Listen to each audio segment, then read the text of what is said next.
देशातील महान चित्रकारांपैकी एक असलेल्या पी सरदार यांनी 1958 मध्ये बालरामाचं चित्र रेखाटलं होतं। गेली अनेक वर्ष ते चित्र शिर्डीच्या साई मंदिरात झळकत होतं। ते चित्र जीर्ण झाल्यामुळे पी सरदार यांच्या नातवानं ते नव्या रूपात आणि दीर्घकालीन टिकेल असं बनवलं। आज ते शिर्डी साईबाबा संस्थानाकडे सुपूर्द करण्यात आलं।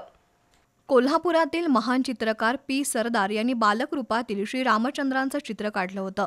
1958 पासून हे चित्र शिर्डीतील साईबाबांच्या मूर्तीजवळ पूजलं जात होतं। पी सरदार यांचे कुटुंबीय आणि साई संस्थांचं भावनिक नातं आहे। दरम्यान बालरामाचं हे चित्र काळाच्या ओघात जीर्ण होऊन रंग फिकट झाले होते। अशावेळी पी सरदार यांचे नातू तारिक पटेल यांनी शिर्डीतील साई संस्थांशी संपर्क साधून हे चित्र नव्यानं बनवण्याची इच्छा व्यक्त केली।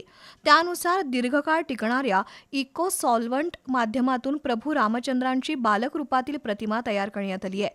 आज पी सरदार यांचे चिरंजीव हारुण पटेल आणि नातू तारिक पटेल यांनी वाजत गाजत ही प्रतिमा शिर्डी संस्थांकडे सुपूर्द केली। 6 एप्रिलला रामनवमी उत्सव साजरा होतोय। त्या दिवशी या प्रतिमेची विधिवत पूजा अर्चा होऊन ती कायमस्वरूपी शिर्डीच्या साई मंदिरात ठेवली जाणार आहे।